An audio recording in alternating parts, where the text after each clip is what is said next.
chaque jour, chaque heure, chaque minute, ou plutôt chaque seconde, des milliers de messages violents, discriminatoires, racistes et autres atrocités envahissent les réseaux sociaux. Ces derniers, initialement conçus pour rapprocher les gens, partager des passions et rassembler des communautés autour d'intérêts communs, sont aujourd'hui détournés de leur but premier. On va tout d'abord commencer par définir ce qu'est la haine sur un réseau social quel qu'il soit. Cette haine désigne l'ensemble des propos, comportements ou contenus visant à nuire volontairement à une personne ou à un groupe, souvent en raison de caractéristiques telles que l'origine, la religion, le genre, l'orientation sexuelle ou les opinions. Mais pourquoi autant de haine? Et quelles en sont les principales causes? L'une des premières est l'anonymat des utilisateurs, puisque lorsque vous créez un compte sur n'importe quel réseau, vous avez la possibilité de choisir un pseudonyme n'ayant aucun lien avec votre prénom, votre nom de famille ou tout autre élément qui pourrait vous désigner en tant que personne. Un pseudonyme, comme Astrovoid96 ou plus simplement Lune Grise, vous rendra ce qu'on appelle anonyme. Cet anonymat permet aux utilisateurs de s'exprimer sans révéler leur réelle identité. Et cette dissimulation de l'identité offre un sentiment d'impunité et réduit la peur des conséquences sociales, professionnelles ou juridiques de leurs actes. Ainsi, beaucoup se sentent intouchables et adoptent des comportements qu'ils n'auraient pas dans la vraie vie, comme l'insulte, la diffamation ou le harcèlement. Puisque l'absence de confrontation directe, comme un regard ou une réaction, abaisse le seuil d'inhibition sociale. Les personnes qui se cachent derrière leur anonymat ressentent moins la gêne, la honte ou la peur d'être jugées, ce qui favorise l'expression de propos haineux ou agressifs. Ce phénomène a été étudié en psychologie sociale et il s'appelle la désinhibition en ligne. Mais on parlera de ça plus tard. Sur Internet, il y a une absence de sanctions immédiates, ce qui rend plus difficile la prise de conscience de la gravité des actes et encourage les comportements impulsifs. Il n'y a donc pas de sanctions, ou alors c'est très rare, et ça, c'est à cause de l'anonymat qui complique l'identification des auteurs.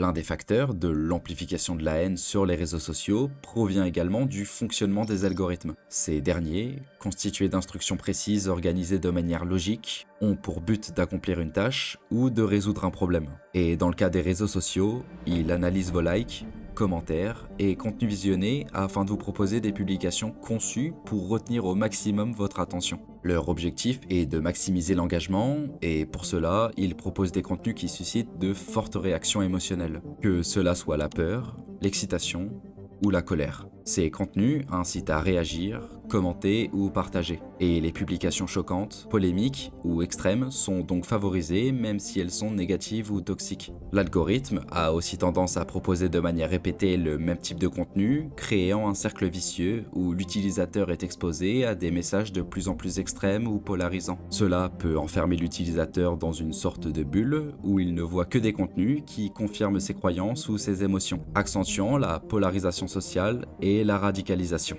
Cette logique algorithmique amplifie donc les discours haineux et comme le cyberharcèlement ou les propos violents génèrent un engagement fort, ils sont entre guillemets bons pour l'algorithme et se retrouvent davantage mis en avant.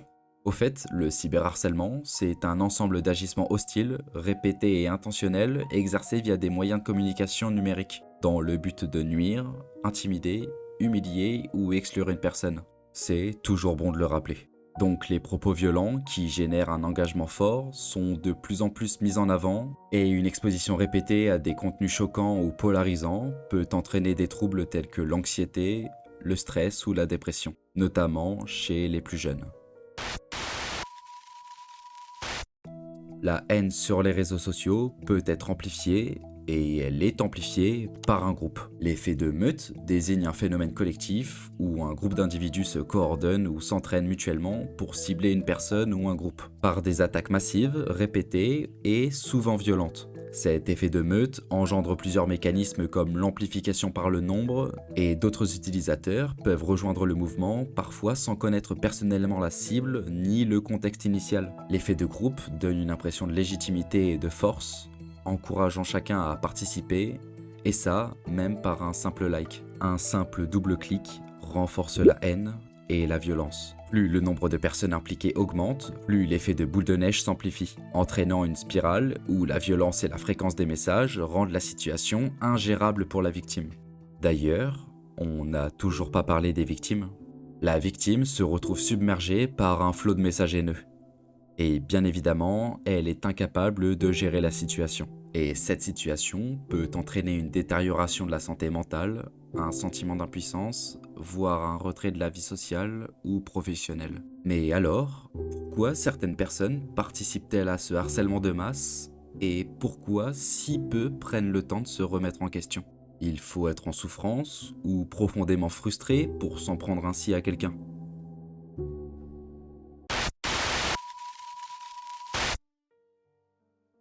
En réalité, la frustration personnelle est l'une des causes psychologiques majeures de la haine et de l'agressivité sur les réseaux sociaux. Elle désigne un état de mal-être, d'insatisfaction ou de colère que certains individus, parfois inconsciemment, cherchent à évacuer en s'en prenant aux autres. Et cette frustration peut être un déclencheur d'agressivité. Les difficultés personnelles comme la solitude, les échecs, l'insatisfaction professionnelle créent un terrain propice à la frustration. Et cette tension, qui ronge les personnes de l'intérieur, cherche un exutoire. Et les réseaux sociaux, étant des espaces de comparaison et de recherche de validation, le sentiment de ne pas être à la hauteur ou de ne pas recevoir assez d'attention peut générer de la jalousie, de l'envie ou du ressentiment. Et au lieu de s'attaquer directement à la source réelle de leur mal-être, ce qui est souvent difficile ou impossible, eh bien, certaines personnes projettent leur colère ou leur frustration sur des cibles plus accessibles, comme les célébrités, influenceurs, des groupes minoritaires ou même de parfaits inconnus. Malheureusement, les réseaux sociaux constituent un terrain propice à l'expression d'émotions négatives, souvent sans conséquences immédiates. Y poster un commentaire haineux ou moqueur devient alors un exutoire, un moyen de se sentir puissant, ne serait-ce que temporairement. Et le mot temporairement retient mon attention, puisque tôt ou tard, ce sentiment retombe, et l'utilisateur, anonyme, frustré et en quête de puissance, finit par recommencer.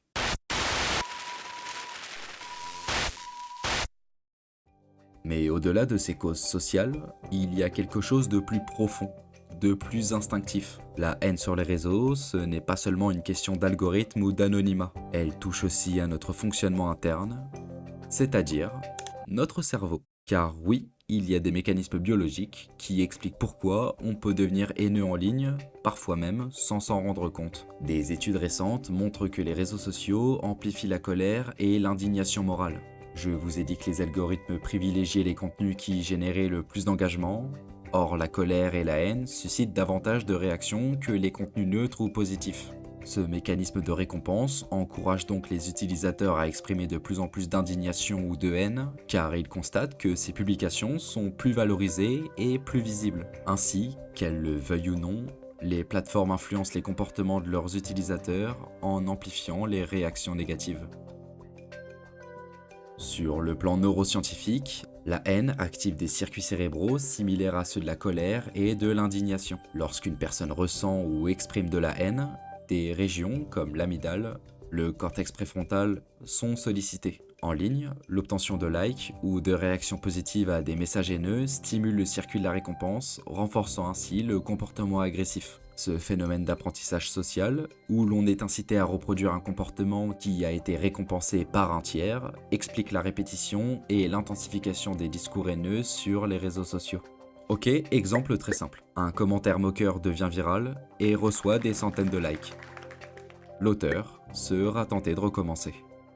Cette exposition répétée de la violence, que ce soit en tant qu'auteur ou spectateur, peut entraîner une désensibilisation émotionnelle, une normalisation de la violence verbale et une augmentation de l'agressivité. Le cerveau s'habitue à ces stimuli négatifs, ce qui peut conduire à une escalade des comportements haineux et à une forme d'addiction à la polémique ou à la confrontation, car ceci procure une stimulation émotionnelle forte et immédiate. La science identifie plusieurs mécanismes biologiques et psychologiques qui expliquent pourquoi des individus peuvent devenir haineux sur les réseaux sociaux, parfois même sans s'en rendre compte. Ok, le cerveau humain simplifie la réalité pour traiter rapidement l'information. Il a tendance à regrouper les membres d'un groupe extérieur sous une même catégorie avec le biais d'homogénéité et à utiliser des stéréotypes. Des schémas mentaux préconçus qui facilitent la prise de décision. Mais ces mécanismes stéréotypés peuvent conduire à des jugements injustes. Je vous ai parlé en début de vidéo de la baisse de l'inhibition quant à l'anonymat. Cet anonymat et la distance physique en ligne abaissent le seuil d'inhibition, ce qui réduit la peur des conséquences et la honte. Biologiquement, cela s'explique par une moindre activation des zones du cerveau liées à l'empathie et au contrôle social, comme le cortex préfrontal. Via les réseaux, certaines personnes ont un besoin d'appartenance à un groupe. C'est normal, c'est humain, rejoindre un groupe ou participer à un événement collectif procure un sentiment d'appartenance et de puissance, renforcé par l'activation des circuits de la récompense et de l'estime de soi. Ainsi, lorsqu'un groupe adopte un discours haineux ou violent, il devient d'autant plus difficile de s'en détacher, car c'est précisément ce groupe qui alimente votre confiance en vous et ce sentiment de puissance. Projeter sa frustration ou son mal-être sur autrui atténue le sentiment de culpabilité, surtout lorsque ce comportement est validé et amplifié par le groupe.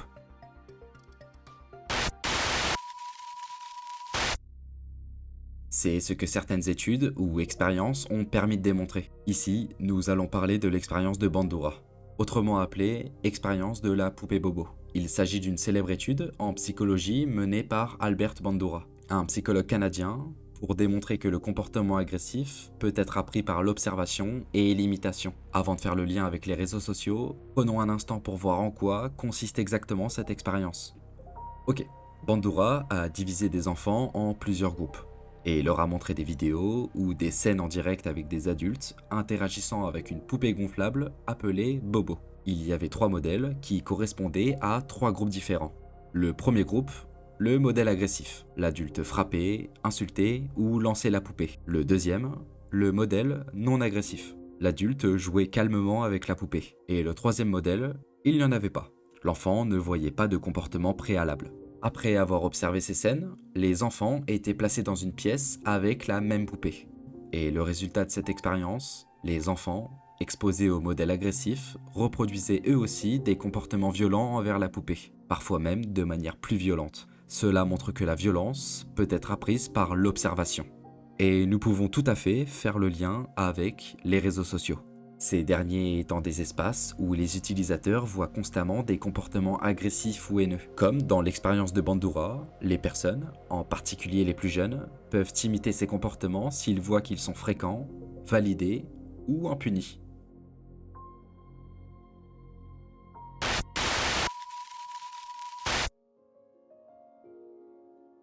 Pour cette vidéo, j'ai voulu m'appuyer sur un exemple personnel. Heureusement pour moi, sous mes vidéos, j'ai très peu de commentaires haineux.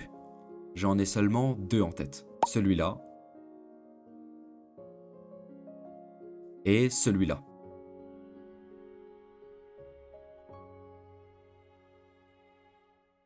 Sur YouTube, je réalise à ma petite échelle ce qui s'apparente un peu à du storytelling, même si ce mot a un peu perdu de son sens aujourd'hui. Et en cherchant donc un exemple, je me suis souvenu d'un petit drama qui a eu lieu sur X il y a quelques mois. Voici le drama.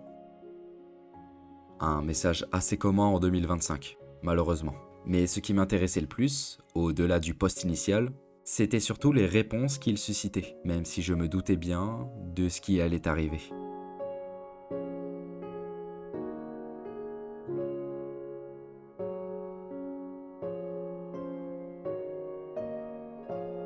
On observe que la haine incite à la haine, puisque les messages que vous voyez actuellement sont aussi violents que le message déclencheur.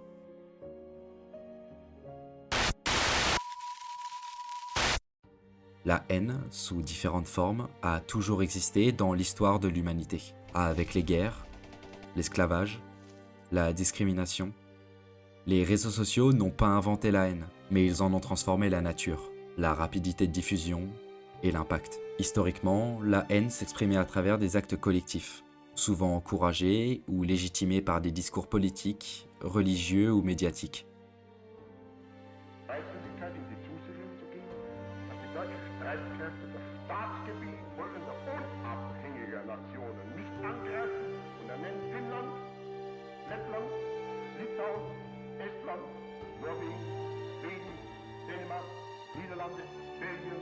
Großbritannien, Irland, Frankreich, Portugal, Spanien, die Schweiz, Liechtenstein, Luxemburg, Polen, Ungarn, Rumänien, Jugoslawien, Russland, Bulgarien, Türkei, Iran, Arabien, Syrien, Palästina, Ägypten. Elle s'appuyait sur la construction d'ennemis, de boucs émissaires ou de groupes désignés comme inférieurs ou dangereux.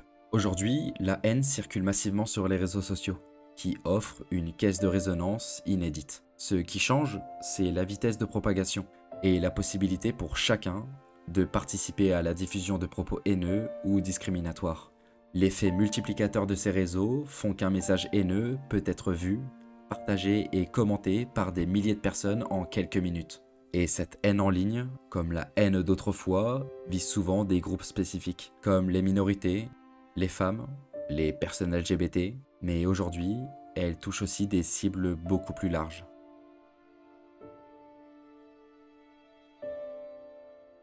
Les mécanismes psychologiques et sociaux à l'œuvre sont similaires à ceux qui animaient la haine collective. Ce qui change aujourd'hui, c'est la technologie. La haine s'exprime désormais au grand jour, à grande échelle, et parfois même de façon assumée. Les réseaux sociaux n'ont pas créé la haine, mais ils en ont profondément modifié les modalités et l'ampleur.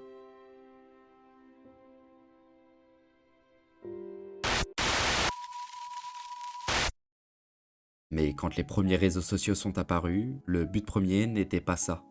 Au contraire, leur but était de créer du lien, de partager et de se connecter aux autres, et non de diviser, se comparer ou se déchirer. C'est ce que l'on voit de plus en plus. Beaucoup de personnes pensent que les réseaux sociaux sont apparus dans les années 2000, mais les débuts des réseaux remontent bien avant l'apparition de Facebook ou Twitter. Leur histoire s'étend sur plusieurs décennies, avec différentes formes et concepts qui ont évolué avec la technologie du moment. Les précurseurs sont apparus dans les années 70 et 80. Talkomatic est considéré comme l'un des tout premiers réseaux sociaux. C'était un système de chat permettant à plusieurs groupes de personnes d'échanger en temps réel, et seuls 6 groupes de 5 personnes pouvaient l'utiliser simultanément. Usenet, apparu en 79, a introduit le concept de forum, permettant de poster des messages dans des groupes de discussion thématiques. Ensuite, il y a eu l'émergence des réseaux sociaux modernes dans les années 90, comme 6degrees.com, généralement reconnu comme le premier réseau social moderne. Il permettait de créer un profil personnel, d'ajouter des amis et de visualiser les connexions de ses contacts, anticipant le fonctionnement des réseaux sociaux actuels. Puis sont apparus les pionniers au début des années 2000, comme MySpace en 2003, qui est le premier réseau social à connaître un véritable engouement. Il y a aussi LinkedIn, premier réseau social professionnel, et toujours actif aujourd'hui, et le réseau social qui a démocratisé le concept à l'échelle mondiale, d'abord réservé aux étudiants d'Harvard, puis ouvert à tous, Facebook.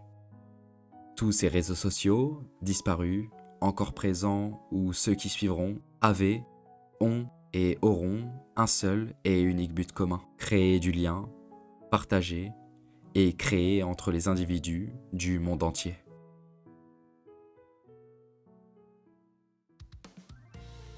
Toute la vidéo a été dirigée par la négativité, alors je vais finir par un peu de positivité puisqu'il n'y a pas tout à jeter.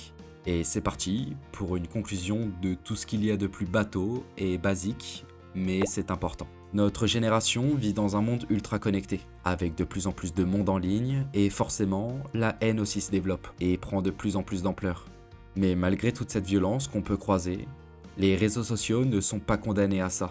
Ce sont aussi des espaces de solidarité, de créativité, de prise de parole. Chaque jour, des gens s'y rencontrent, s'y soutiennent, s'y inspirent. On a le pouvoir de changer l'ambiance, de faire du bruit autrement. Et il suffit parfois d'un message bienveillant pour briser ce cercle de violence. Les réseaux ne sont que le reflet de ce qu'on y met. Alors pourquoi ne pas y mettre un peu plus d'humanité ? Don't cry, don't cry, don't cry. Understand. Voilà pour toi. Merci mon père.